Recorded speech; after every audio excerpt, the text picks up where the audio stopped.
बातम्यांचा वेगवान आढावा पण सुरुवातीला एक ब्रेकिंग न्यूज शहापूरमधून हाती येते। शहापूरमध्ये शालेय विद्यार्थ्यांना अन्नविषबाधा झाल्याचं समोर आलंय। गाडगे महाराज आश्रमशाळेतली ही घटना आहे। विषबाधा झालेल्या विद्यार्थ्यांचा आकडा आणखीन वाढू शकतो अशी ही शक्यता आहे।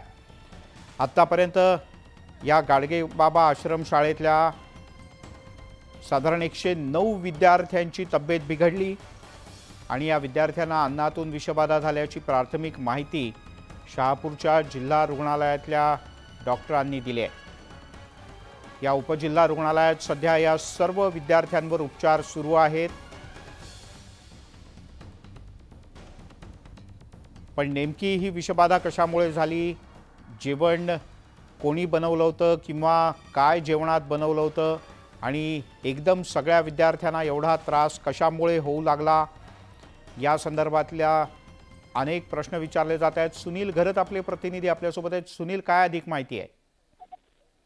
मिलिंद, एक शहापूर तालुक्यामध्ये बास्ते येथे एक अनुदानित आश्रमशाळा आहे। या शाळेमधील एकूण 109 विद्यार्थ्यांना दुपारच्या जेवणामध्ये विषबाधा झालेली आहे।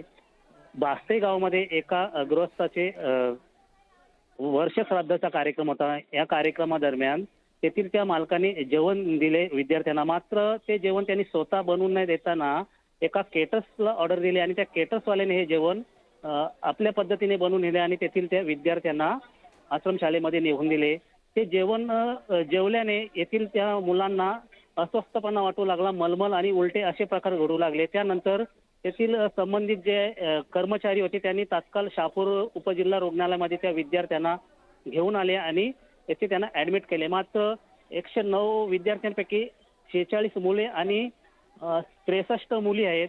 त्यांची परिस्थिती अतिशय बिघडलेली असताना काय येथील 5 ते 6 मुलांची अत्यावश्यक परिस्थिती नाजूक पद्धतीने दाखवण्यात आलेली आहे।